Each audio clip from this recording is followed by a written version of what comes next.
Bien, estimado público, retornamos nuevamente con las conferencias. En esta vez la doctora Roxana López Cruz. La doctora Roxana López es bachiller en matemáticas por la Universidad Nacional Mayor de San Marcos. Obtuvo su maestría en matemática pura, así como sus estudios de posgrado en el Instituto de Matemáticas y Ciencias Aplicadas del INPA Brasil, y su doctorado en matemática en Arizona State University. Actualmente es profesora principal e investigadora de la Universidad de San Marcos y la Universidad de Lima. Fue asesora externa en instituciones nacionales sobre proyectos de investigación en matemáticas y sus aplicaciones. Ha enseñado en todos los niveles de la universidad, en el Perú y en Estados Unidos. También tiene experiencia en la administración académica y profesional, tanto en la universidad como en instituciones, como en el Colegio Profesional de Matemáticos del Perú, del cual fue su decana nacional y vicedecana nacional, y agrupaciones como la Sociedad Matemática Peruana Aplicada y Computacional, ¿no? Fue presidenta de la Sociedad Latinoamericana Biomatemáticas Solavima. Ha presentado conferencias a nivel nacional e internacional en América Latina. Es reconocida como experta en los campos de las matemáticas, en especial la biomatemática, análisis funcional y ecuaciones diferenciales con retardo, y de la formación de profesores, de jóvenes, ¿no? Investigadores para dichas áreas. Tiene alumnos colaboradores en muchos países del mundo. Sus investigaciones tratan sobre la biomatemática. Ha desarrollado cursos de iniciación científica y tópicos especiales en biomatemática, incursionó en consultoría en áreas de la salud, difusión en modelos matemáticos, en epidemiología, con exposiciones en oficinas relacionadas con esas áreas en el Perú. Asimismo, es una representante nacional como expositora sobre sus temas de investigación en varios países del mundo.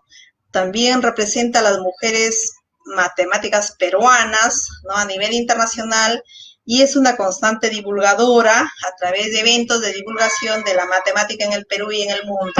Actualmente es coordinadora del Grupo de Investigación Ciencias Matemáticas para las Ciencias de la Vida en la Universidad Nacional Mayor de San Marcos, así como desde hace 3 años es docente investigadora en la Universidad de Lima. Es miembro fundador de la Red Peruana de Ciencia, Tecnología y Género. Asimismo, es la promotora del Grupo de Mujeres Peruanas en Ciencias Matemáticas y en la organización de premio Sofía Kowalewska a las mujeres peruanas en ciencias matemáticas destacadas. La doctora Roxana López ha sido calificada como investigadora RENACIT 2020-2022.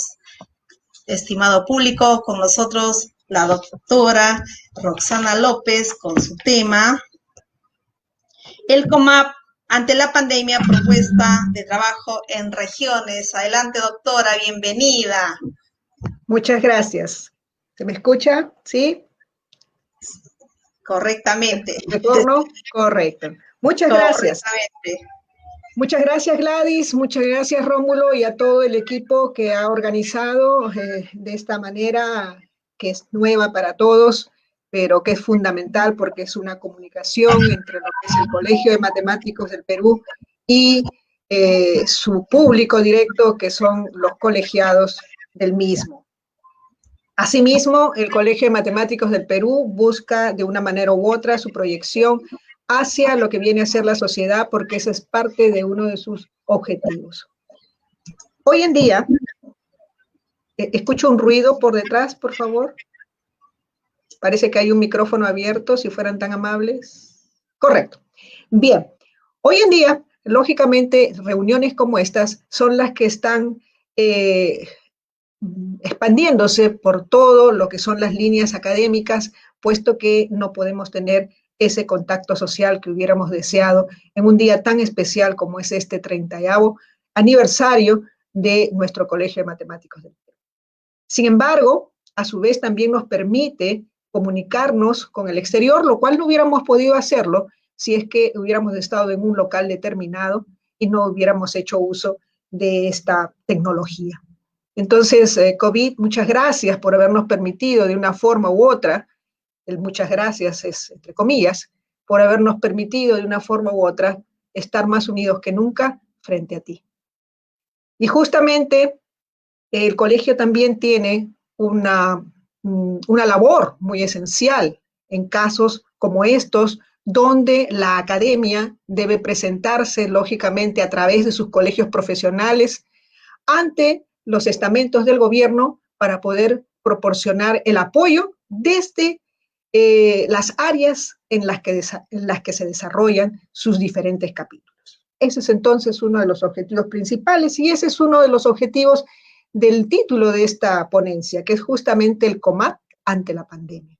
Pero dije pandemia, no he mencionado COVID en particular, porque COVID es probablemente lo que a muchos los está reuniendo de una manera muy particular, porque es algo que es llamativo en el momento, pero en realidad nosotros tenemos pandemias, hemos tenido pandemias, tenemos pandemia y Dios mediante no, pero sin embargo podremos tener a futuro más pandemias también. Entonces hay que aprender de lo que hoy estemos sufriendo para poder corregir y para poder responder de manera más óptima a casos como este.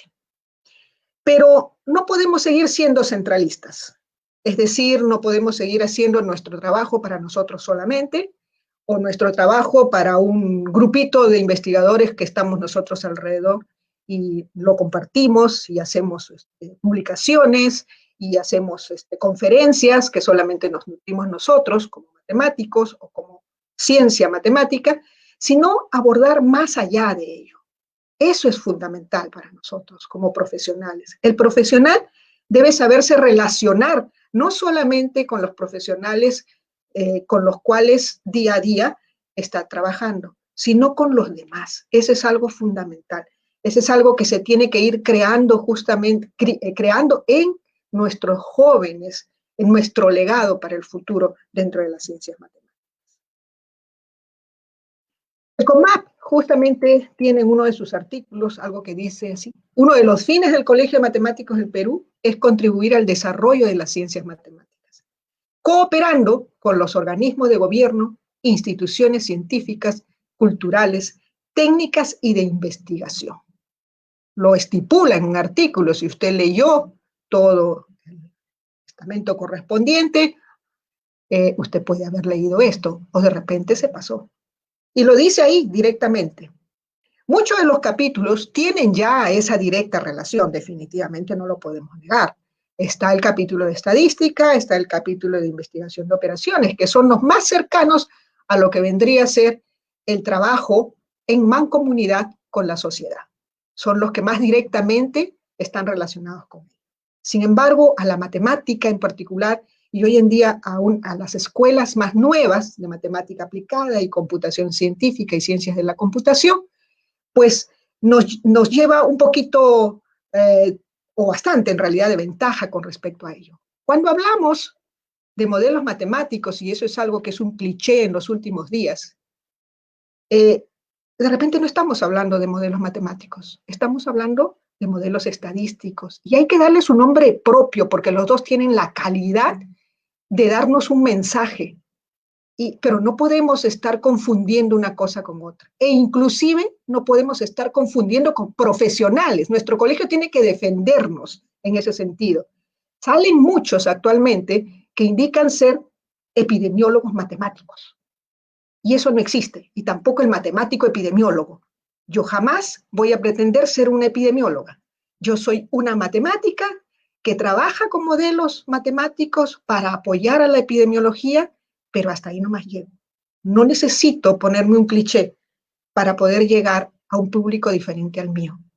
Y eso es lo que hemos estado haciendo en las últimas semanas, llegando a un público más allá del solamente de ciencias matemáticas, sino también un público que aborda justamente un problema como el que ahora nos acontece, que es el COVID-19. Entonces, parte de ello, lógicamente, nos lleva a un compromiso. Este artículo, inclusive, y nuestra naturaleza como científicos, nos lleva al compromiso del cumplimiento de esto, es decir, del apoyo a la sociedad. Y debemos asumir ese compromiso que tenemos con nuestro país y en especial en momentos tan difíciles como los que están sucediendo hoy, que golpean a nuestro país y en donde si de una manera u otra podemos contribuir como lo han hecho en la primera exposición, indicando cuál es el comportamiento del modelo CIR en las diferentes regiones, es un muy buen avance y es lógicamente una buena contribución. El objetivo de esta charla es buscar contribuir a la formación de grupos de colegiados en cada región. Yo sé que en cada región están tratando de llevar a cabo justamente esto de poder simular, pero utilizando lógicamente los paquetes que tenemos a la mano para poder tratar los datos en una primera instancia y en una segunda instancia utilizar los modelos determinísticos también con paquetes ya indicados y solamente llamar la atención sobre lo que está sucediendo, lógicamente con estimaciones de valores de parámetros que es muy preciso para nosotros tener muy en cuenta porque errores que sucedan nos hacen lógicamente mostrar muchas veces, entre comillas, pronósticos que podrían asustar. Esto lo aprendí trabajando justamente con los del Ministerio de Salud, lo que actualmente se llama el CDC, que antes se llamaba la Oficina General de Epidemiología. Trabajando ahí con epidemiólogos, aprendí a usar un metalenguaje. El metalenguaje es aquel lenguaje en el cual hablo yo, habla el epidemiólogo o cualquier otro, porque ojo, no solamente hay epidemiólogos en esa oficina, hay entomólogos, hay estadísticos, mucho mayor número, porque inclusive los mismos médicos trabajan en cuestiones de bioestadística y conocen de ello, y hay meteorólogos. Todo ese equipo se integró en el momento en que estábamos trabajando con modelos matemáticos. ¿Se dan cuenta? Y habría que establecer un metalenguaje, inclusive con mis colegas de estadística, estando tan cerca. Hay palabras que ellos lo entienden de una manera y nosotros de otra. Entonces, la construcción de ese metalenguaje es toda una experiencia en la cual hay un momento en que llegamos a comprendernos para poder hacer modelamiento.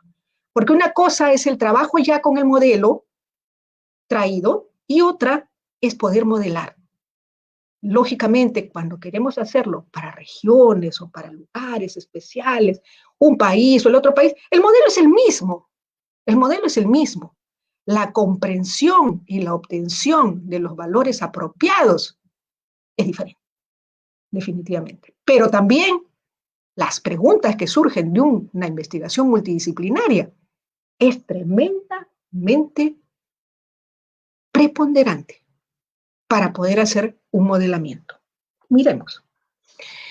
Con el que la gran mayoría de lo que ustedes han podido ver como modelos matemáticos que se han presentado en las redes sociales, que inclusive con mucho glamour lo presenta el Ministerio de Salud, indicando que tiene sus expertos en modelamiento matemático con el modelo CIR, es el modelo madre, es el modelo básico. Hace poco yo hice un comentario y puse un modelo básico, pero no se me entendió como que yo estaba despreciando el modelo básico.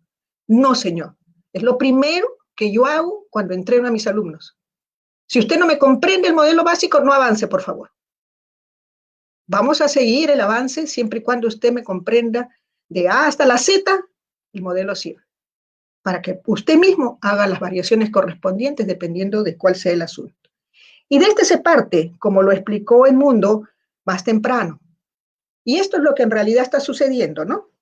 Lo que en realidad sucede es que tenemos una población entera de personas que están susceptibles, es decir, esta es la población en riesgo. Esa es otra cosa que aprendí con los médicos. Cuando yo inicialmente les indiqué, miren, acá están la población de susceptibles, y me dijo, profesor, un momentito, no toda la población está compuesta inicialmente sin enfermedad de susceptibles.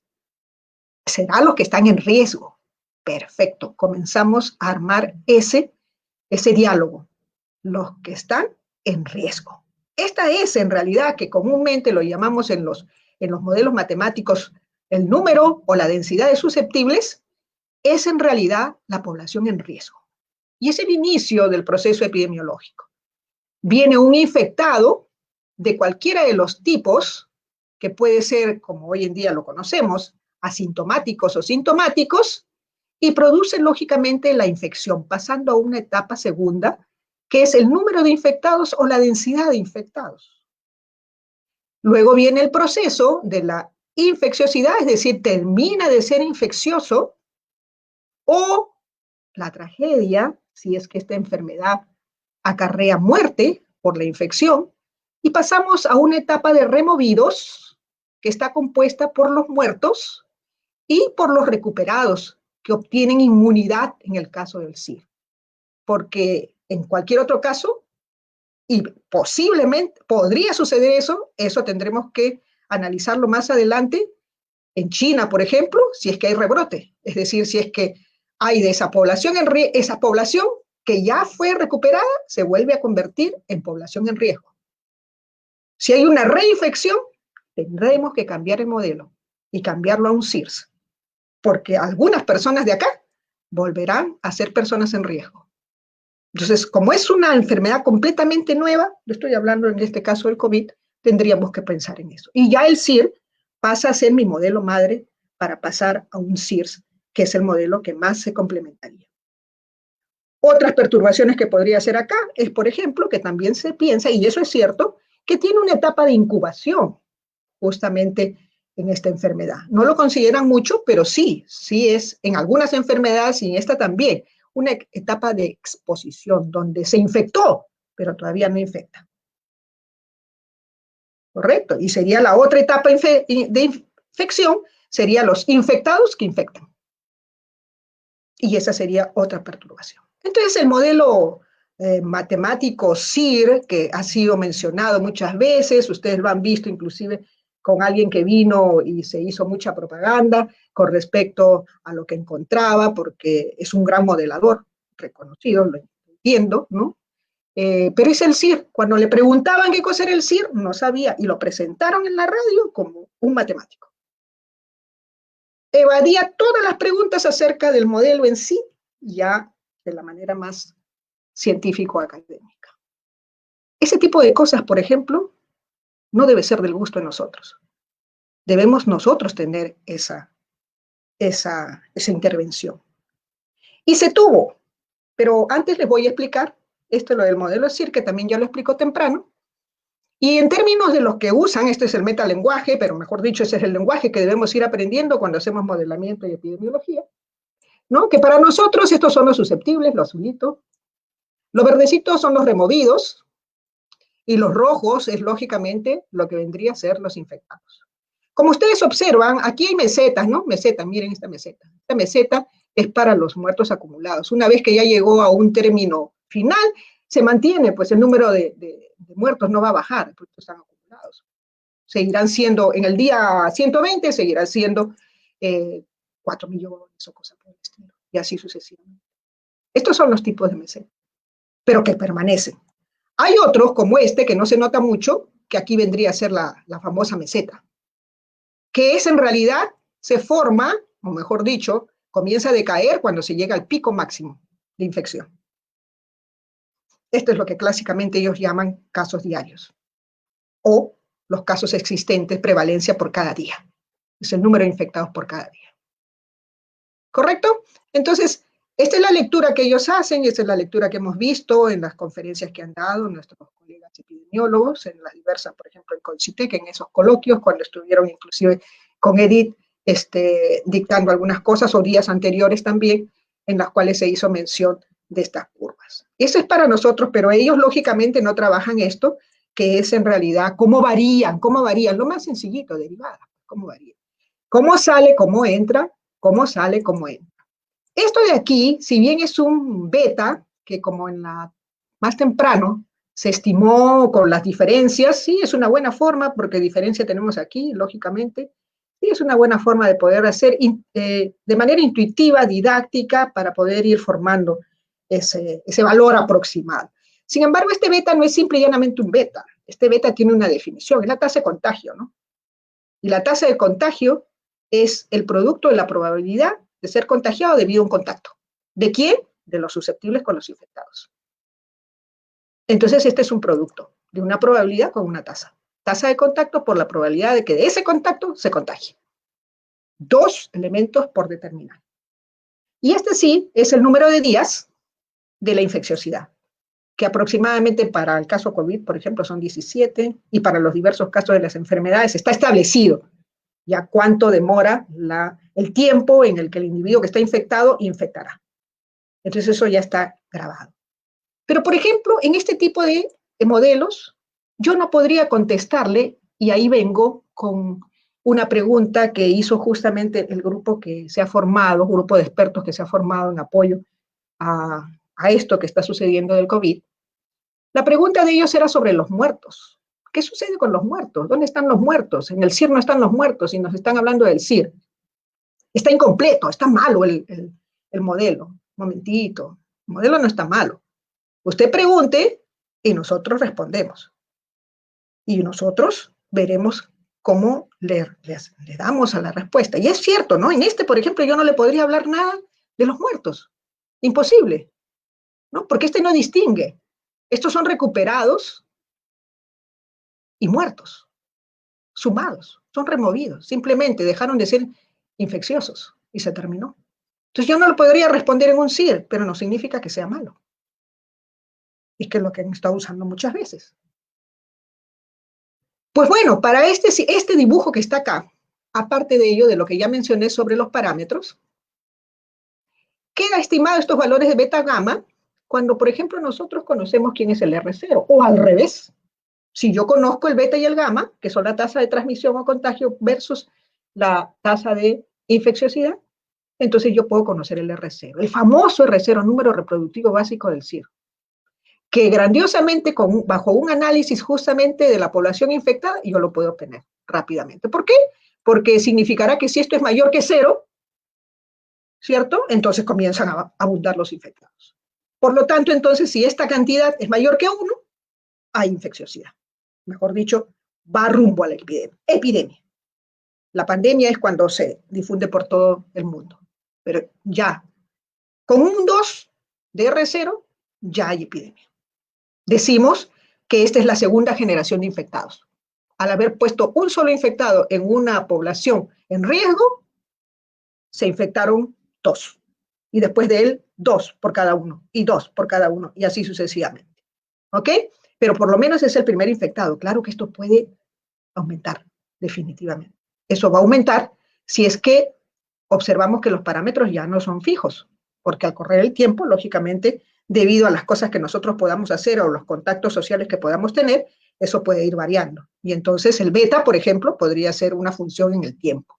Es muchas cosas que podemos pensar debido a lo que conocemos nosotros como matemáticos. Pero bueno, vamos avanzando entonces para poder observar otros modelos. Ya partimos del modelo madre, que es el CIR, y ahora llegamos a las perturbaciones correspondientes. Lo que dije, ¿no? Hace un momentito dije que se ve que hay, de los que van examinando, no solamente en el COVID, sino en otros tipos de enfermedades, que hay incubación. Y si hay incubación, tengo que considerar a la población de expuestos, si es que no es tan rápida, ¿no? Si es que es rápida, seguimos considerando el CIR, pero si no lo es, entonces viene el CIR. Y si me preguntan sobre los muertos, entonces viene el CIRM, que significaría susceptibles, infectados, ahora sí la R significa recuperados, y la M muertos.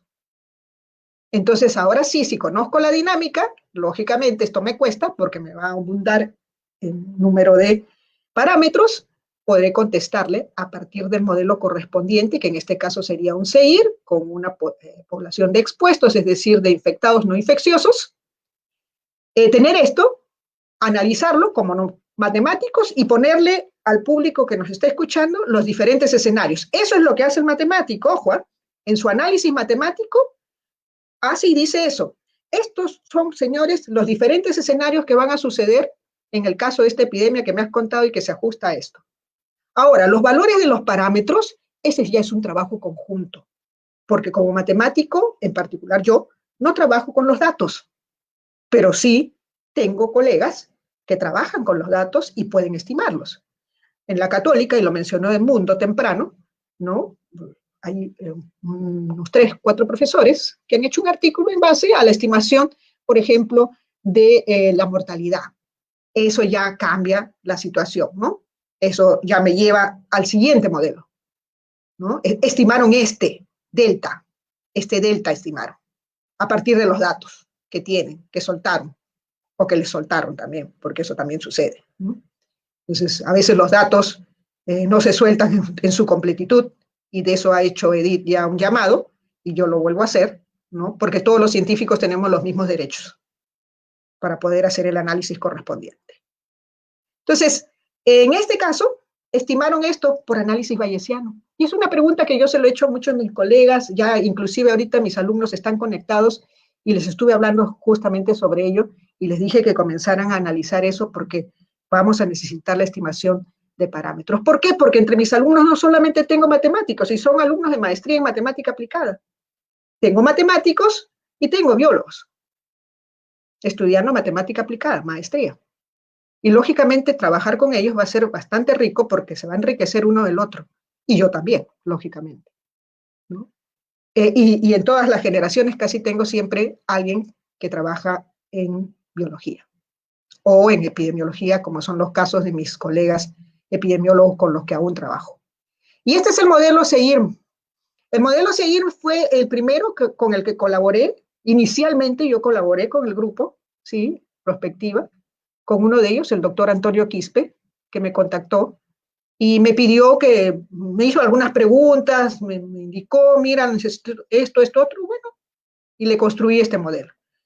Es un originario en realidad no fue el SEIRM, sino fue el SIRM. En ese primer momento fue el SIRM, S-I-R-M, porque me preguntaba solamente sobre los muertos, porque dentro de los removidos no podía contestarse nada. Entonces, nace esto, ¿no? Del SEIRM en este caso, que son con los expuestos, y vuelvo a repetir, tuve ese primer contacto con ellos. Pero lógicamente, el no estar ahí, uno no puede explicar muy bien qué es lo que está sucediendo, ¿no? Pero bueno, después menciono algunas otras cosas. Pero no solamente nos vamos a interesar en el COVID. Y aquí ya miren, los diferentes modelos que estoy presentando es para que nos pongamos en autos, sobre todo en regiones, que es donde debemos de tener en cuenta que hay diferentes tipos de epidemias y que debemos de tenerlo en cuenta, que de vez en cuando salen, como este emergente también. Este también fue una enfermedad emergente, el ébola. Y en su momento, cuando estuvimos ahí en el DGE, construimos justamente este modelito que se adecuaba según las cosas que íbamos conversando y que lógicamente debido a lo que se iba sucediendo de lo que íbamos a tener como estimado de enfermos del ébola, que no sucedió afortunadamente porque no cundió, ¿no? ¿Son pronósticos? No, porque si lo tomo como pronóstico, en un momento dado me van a decir, viste, te equivocaste. No, son escenarios, y eso es lo que se le mostraba. Pero para mostrar los diferentes escenarios, uno de los que pidieron fue justamente un escenario que dijera qué sucede con cada una de estas poblaciones cuando yo tomo un control sobre esto al inicio de todo, a los 5 días, a los 10 días. ¿Será que cambia? ¿Será que me puedes mostrar eso en un modelo? Ok, vamos a pensarlo. Sí, la tasa de transmisión va a ser variable. Y eso se lo puedo aplicar a muchas de las enfermedades. ¿De qué tipo?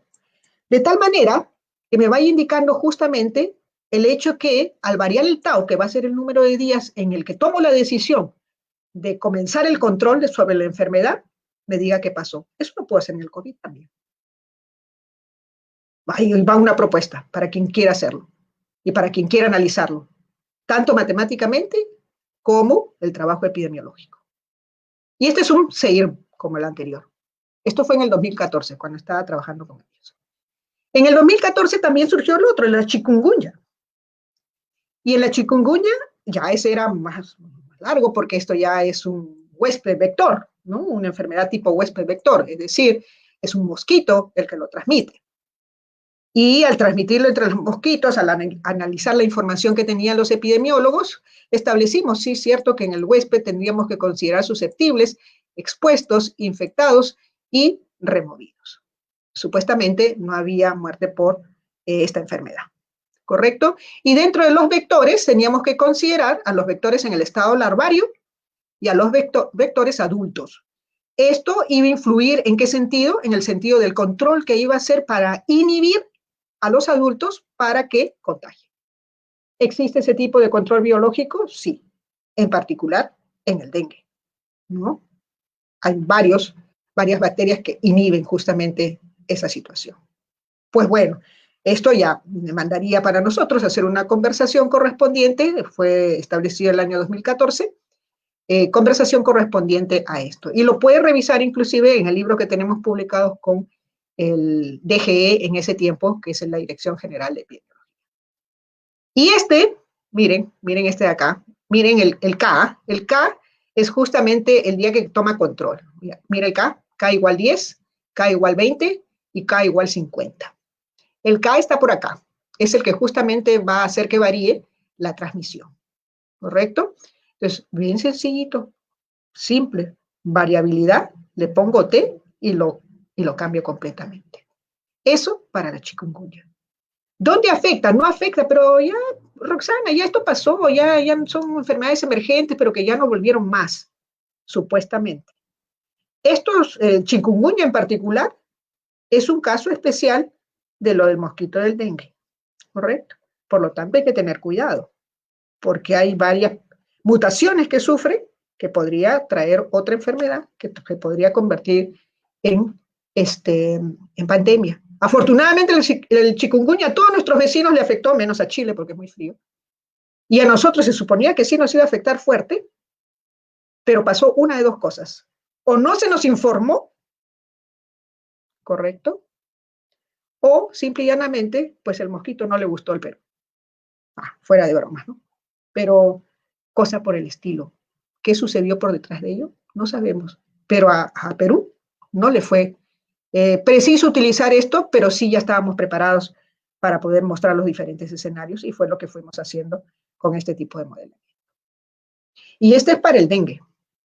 El dengue en su etapa inicial es un CIR-sí, porque la edad son de 15 días a lo más de los vectores, que no hay necesidad de ponerle no se recuperan, ¿no? Mueren así con todo. Entonces es un CIR-sí. Acá ya viene una combinación. Miren, este es CIR para el humano y este sí, pero dentro del CIR ya vienen las combinaciones con el vector correspondiente.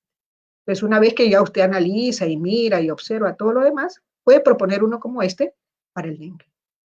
Pero no nos quedamos ahí, porque también se nos dijo que podía haber la etapa de expuesto tanto en uno como en el otro. Y también podíamos considerar el etapa larvario y la etapa adulta, es decir, subdividir a los vectores en esa etapa, donde nuevamente un control biológico no podía aplacar, o mejor dicho, inhibir a que el mosquito transmitiera justamente el dengue. ¿Sucede? Sí lo hay. Y esto fue un proyecto que tuvimos con varios países, ¿no? En el cual se propuso este que está acá, justamente, ¿no? Etapa larvaria, jóvenes, los vectores, y la etapa adulta, donde justamente lo que iba a inhibir está expresado en una función que dependía de los adultos. Inhibe en la etapa larvaria. Entonces ahí en esa etapa larvaria ya usted ve, cada vez se va haciendo más complejo, ¿no? Y lógicamente es más complejo encontrar los valores de los parámetros o estimarlos. Definitivamente sí. Entonces, ¿qué cosa es lo que hace el matemático? Bueno, pues esto es muy rico para poder hacer un análisis, pero en una cuestión como esta le va a llevar más tiempo porque son más variables, pero a su vez también lo que va a contribuir es que va a tener como producto académico, de científico, el hacer el análisis correspondiente, pero yo más apostaría por la parte de simulación computacional, para poder mostrar los diferentes escenarios y para poder observar también el R0 que le correspondería a que ya es más grande y tiene muchos más parámetros en su composición, ver el grado de sensibilidad que tendríamos. Y aquí está, análisis de sensibilidad del R0.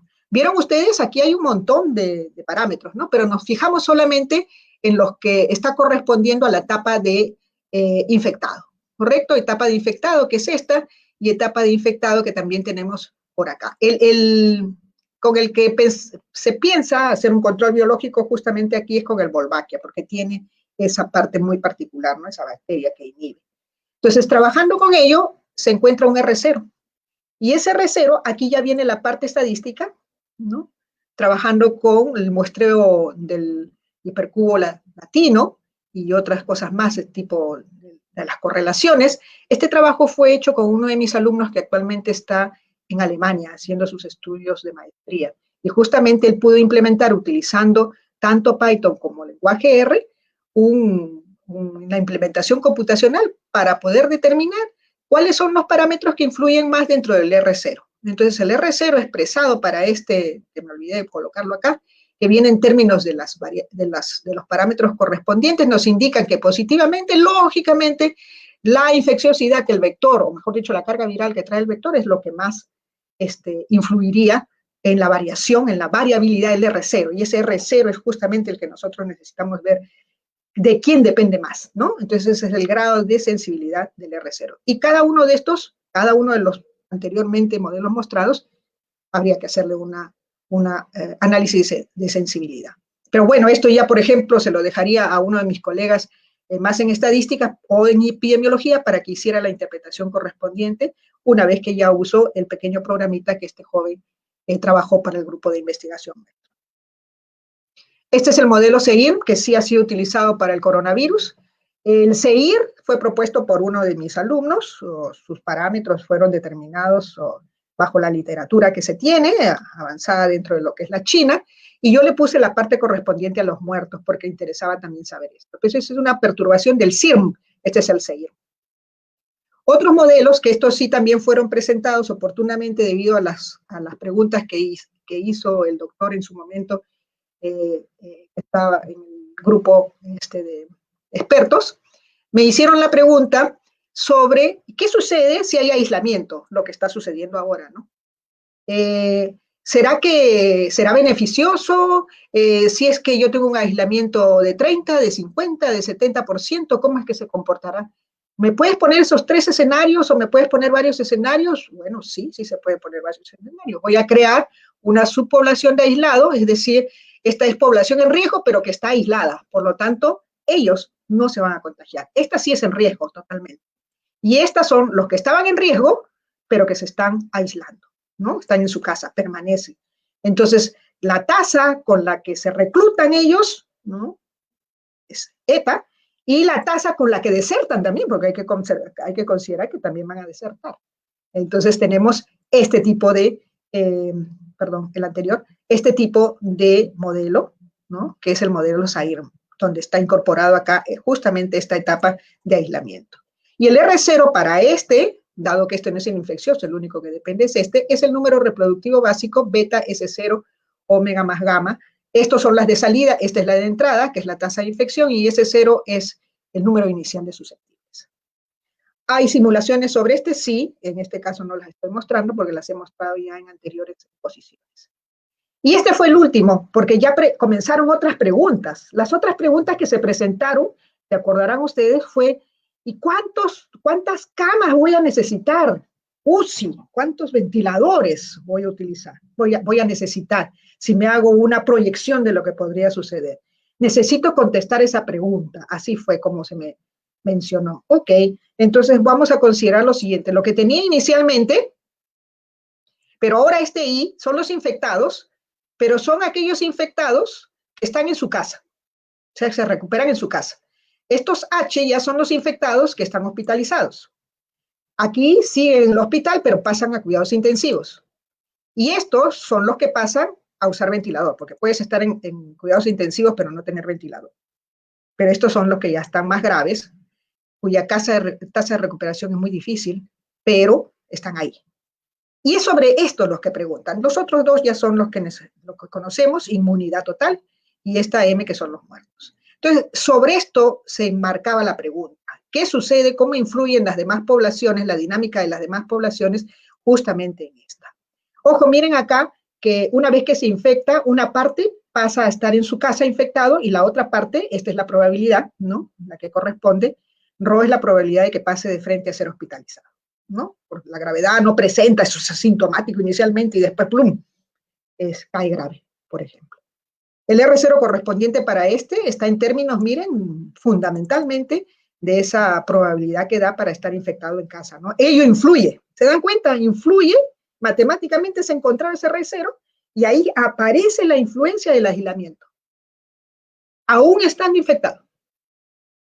Ahí viene la influencia.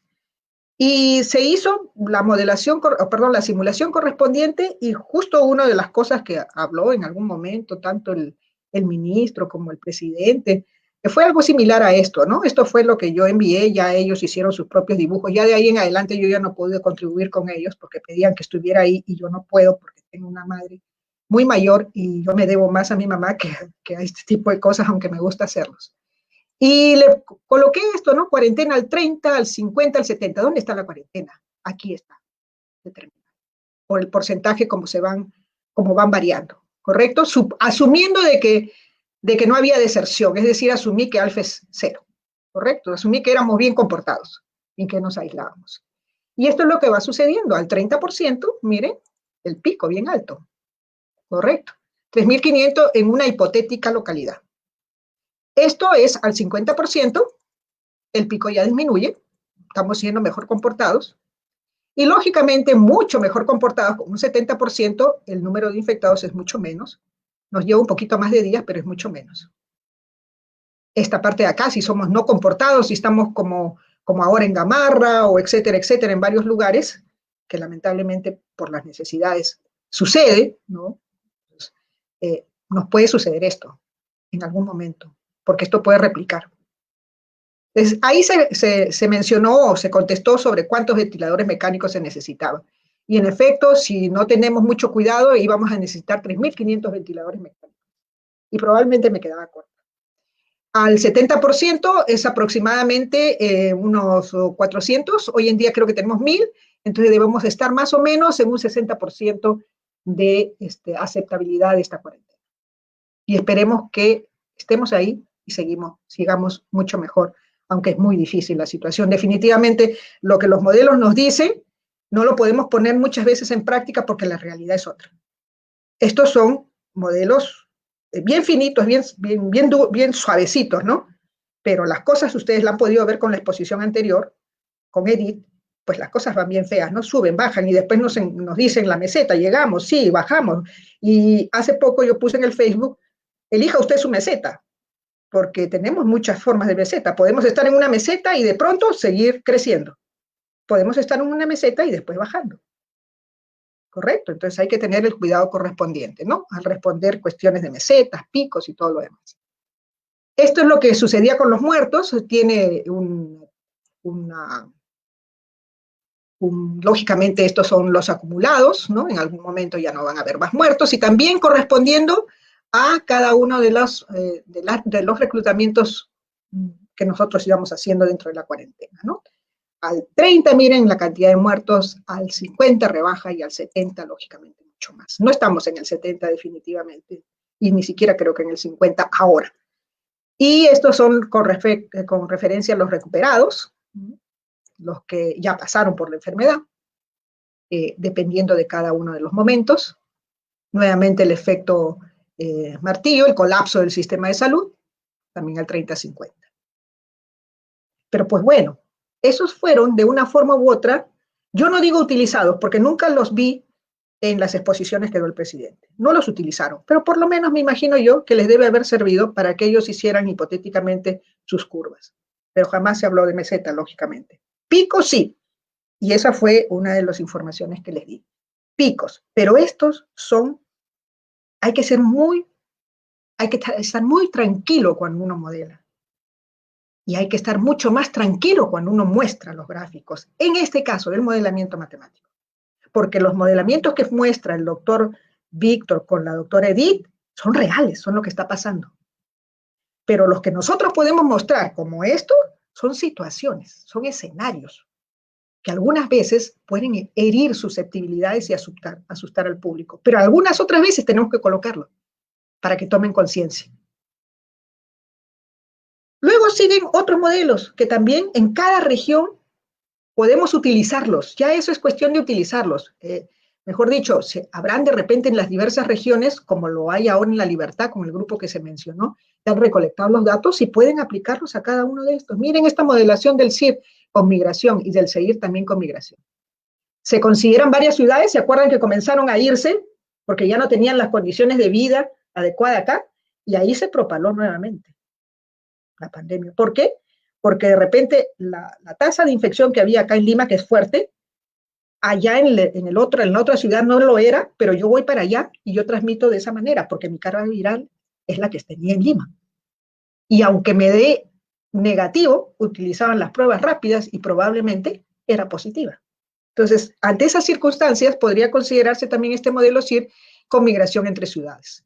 ¿No? Este ya es un modelo CIR, los demás también los he puesto de tal manera que sean dados en densidad, pero cuando los simulo, les coloco el número de individuos presentes en la región o en el lugar donde esté considerado. Y esa IJ, la fracción de la población de la ciudad I, que va a trabajar a la ciudad J, aquí nomás, en los distritos, ¿cierto? Yo me tengo que ir de aquí a Bellavista, o me tengo que ir de aquí a Surco, y viajo. No estoy enferma, yo puedo viajar. Si ya estoy enferma, me autoaíslo. Entonces aquí considera como una de las condiciones del que está infectado, no sale a trabajar. Pero estoy infectado en mi ciudad I, pero no salgo a trabajar. Entonces yo no infecto a nadie de las ciudades J. ¿Correcto? ¿Cómo se da un modelo como este? De esta manera. Con I desde 1 hasta N para considerar N distritos, N ciudades, N localidades, N regiones, ¿no? Y coloco lógicamente las transmisiones correspondiente a la persona que está infectada, su tasa de transmisión que le corresponde. Aquí hay varias, imagínense, ya que tengo un primer intento, ¿no? Lo que mostró el mundo temprano. Ahí tengo por ejemplo, los BJ en cada región. Puedo formar un modelo como este. Alguien que quiera hacerlo, con mucho gusto, podríamos trabajar o trabájelo. Aquí la ciencia es abierta. Yo los estoy dando. Cualquiera los puede copiar y los puede analizar. Yo no los copié en ningún sitio. Los trabajé. Pero ahí lo tienen. Porque yo los voy a estudiar de otra manera, usted lo estudia de otra manera y después contribuimos. Eso es justamente nuestro propósito. Y este es el CI que de una manera similar al anterior, lógicamente considera el expuesto, pero tiene una forma muy similar, ¿no? Considerando ese viaje de una ciudad a la otra. Y eso es una realidad, lo que pasó. Entonces ahí está formulado. Ahora, esto usted lo puede atacar desde un punto de vista de control óptimo. Es decir, va a estimar, ¿correcto?, la menor cantidad de dinero que usted debe de invertir para que toda esta gente permanezca aislada y por lo tanto la tasa de transmisión sea más baja, aún entre ciudad y ciudad, para los que hacen ello a buena hora. O puede ver esto mismo, que es con migración, de repente con ecuaciones diferenciales parciales, considerando como una segunda variable el espacio. Y ya está, tiene otra. O como lo que mostré más temprano, que era una variabilidad en la transmisión que dependía de un tau, y esa es una ecuación diferencial con retardo. Entonces, hay una cantidad tremenda para poder abordar cada uno de estos. Y me quedo corta todavía con los otros elementos que tenemos alrededor, como por ejemplo la última vez que me preguntaron, y yo puedo considerar que si me muevo a la derecha, me muevo a la izquierda, me muevo atrás, me muevo adelante, me muevo en diagonal, ¿se está difundiendo? Sí, señor, esas son redes. Ya está, trabájelo así. Pero tenga la idea, por ejemplo, de esto, ¿no? Para diferentes ciudades. Genial. Y por último, les muestro los modelos estratificados, porque cuando se hace uno lectura sobre, por ejemplo, el COVID en particular, que es esto último, cuando hace uno la lectura sobre ello y sobre los mismos dos modelos que yo había trabajado, entonces leo que lógicamente hace una diferenciación de edad más antes que ahora. Ahora están lamentablemente muriendo gente muy joven, e inclusive niños. Pero la tasa de mortalidad es mucho menor en los niños, jóvenes, adultos. Entonces puede haber una diferenciación. A eso se le llama estratificar el modelo, ponerlo por grupos. Y puedo construir un SAIR estratificado por edad. Y también han visto ustedes en los reportes que da el MINSA, la proporción con la que se infecta la mujer es muchísimo menor que con la que se infecta el hombre. Diversos motivos, lógicamente hay, pero lo puedo estratificar también por sexo. Y su tasa de transmisión es propia, dependiendo cuestiones de repente genéticas o cuestiones sociales. Pues ya eso depende de qué es lo que uno quiera chequear. Y este es el que ahora también propongo, ¿no? Lo único que pongo es que se considere mi nombre como propuesta, porque en algún momento esto será, lógicamente, lo que buscamos todos, pero a mí en este momento yo no me voy a aprovechar el COVID para poder hacer pero sí para transmitir. Sí, para proporcionarles esto y usted lo puede utilizar o lo puede analizar si desea. Ahí mis alumnos están atentos porque de repente algunos de ellos ya escogen algunos de estos o lo modifican o lo hacen mucho mejor. Esa es la esencia de esto. Aquí están la parte de los jóvenes y acá está la parte de los adultos. Pero recuerden que como viven juntos, lógicamente, van a ver la transmisión de un grupo al otro grupo. Entonces ahí la tasa de transmisión, la infecciosidad, lógicamente se va a dar de dos maneras diferentes. Y también tiene su propio R0. Un conjunto más largo, eran antes, este es el SAIR, ¿no? De 5, 5, 10. Y para sesgos también son 5 y 5, femenino, masculino. Y lógicamente, imagínense el otro que era el que considera hospitalizados y todo lo demás. Y lógicamente les va a dar muchas más. Bueno, pues haciendo un recorrido como este, menciono las propuestas, así rápidas. No sé si lo están viendo. Las propuestas son las siguientes. Construye usted su propio modelo matemático. Utilice usted lo que he mostrado como una cuestión de base. No creo que sean los mejores, usted modifíquelos, hágalos mejor si siente que lo puede hacer. Haga un análisis matemático para los que están dedicados directamente a la parte matemática, teórico. Salen hermosos análisis acá. Análisis de estabilidad, de perturbación, la parte de sensibilidad, la estimación de parámetros para la parte de estadística, excelente. Y las simulaciones numéricas con los correspondientes entornos que menciono al otro lado. Simulaciones numéricas que me van a permitir inicialmente no hacer el pronóstico, porque si hago la primera línea, que es esta, es porque estoy haciendo un análisis completamente teórico dentro de la matemática. Y entonces lo que yo voy a mostrar con la estabilidad, con la llamada estabilidad, con la llamada perturbación y todo lo demás, ¿no? E inclusive cómo varían las bifurcaciones en matemática, ¿no? Todo esto lo voy a mostrar por simulación, porque así me comprenden los que no hacen matemática. Pero se los voy a tener que explicar, ¿cierto? Y en paralelo, porque esto es paralelo, no es separado, si no, no es un buen trabajo de investigación. En paralelo, una buena recolección y análisis de la data, en este caso regional. Parte de ello ya lo ha mostrado el mundo. ¿Se puede mejorar? Sí, nuestros colegas estadísticos definitivamente van a hacer un análisis más preciso una vez que suelten los datos. Estimaciones de los valores de los parámetros por cada región. Está el método bayesiano. A quien que quiera trabajar en eso me avisa porque yo necesito que trabajen en eso. No porque les voy a enseñar, sino porque voy a recuperar. Ya Edith me está ayudando. Se está poniendo a trabajar en eso. La creación de entornos virtuales de uso médico, porque en efecto, eso es lo que necesitan para comprendernos y para utilizarlo. Y la toma de decisiones sobre escenarios en cada región. Y eso, lógicamente, son las altas autoridades. Pero por favor, altas autoridades, consideren y determinen quiénes son los que conocen de esto y quiénes son los que quieren engañar. Cada quien, zapatero a su zapato. Eso es lo primordial. En cuestiones de investigación, cada quien hace su parte, se une y hace un buen trabajo multidisciplinario. Pero no pretendamos hacer todo nosotros, porque no lo vamos a lograr. Definitivamente no. Falta tiempo. Miren todos los modelos que hay ahí. Comiencen a estudiarlos. Hay bastante, ¿cierto? Conclusiones. Nuestra contribución va de la mano con la formalidad científica que caracteriza nuestra formación y con el principal objetivo de apoyar con nuestros logros a la toma de decisiones de nuestras regiones y en general en nuestro país. Unamos esfuerzos para fortalecer y visualizar nuestras profesiones. Eso es lo fundamental en el colegio. No solo de manera personal. Yo hago mis modelos, no. Sino más que nada de grupo y más aún multidisciplinario. Con ello nos visualizaremos ante la sociedad e incluso entre nuestros propios colegiados y los que están por colegiarse para que sepan lo que podemos hacer, como lo hemos estado propagando dentro de los congresos nacionales que se han hecho, donde mucha gente del exterior vino, y ahora que Rómulo lo quiere retomar, pues con esta parte virtual se va a hacer porque ahí van a contribuir muchísimos. Manos a la obra, actuales autoridades del colegio. Feliz 30 aniversario, 1990, hace bastantes años, ya muchas personas fallecieron, muchas personas que contribuyeron a la proclamación del colegio, como el doctor Oscar Valverde, a quien le doy mi homenaje porque él fue uno justamente de los propulsores del Colegio de Matemáticos del Perú, al 2020 ahora. Gracias.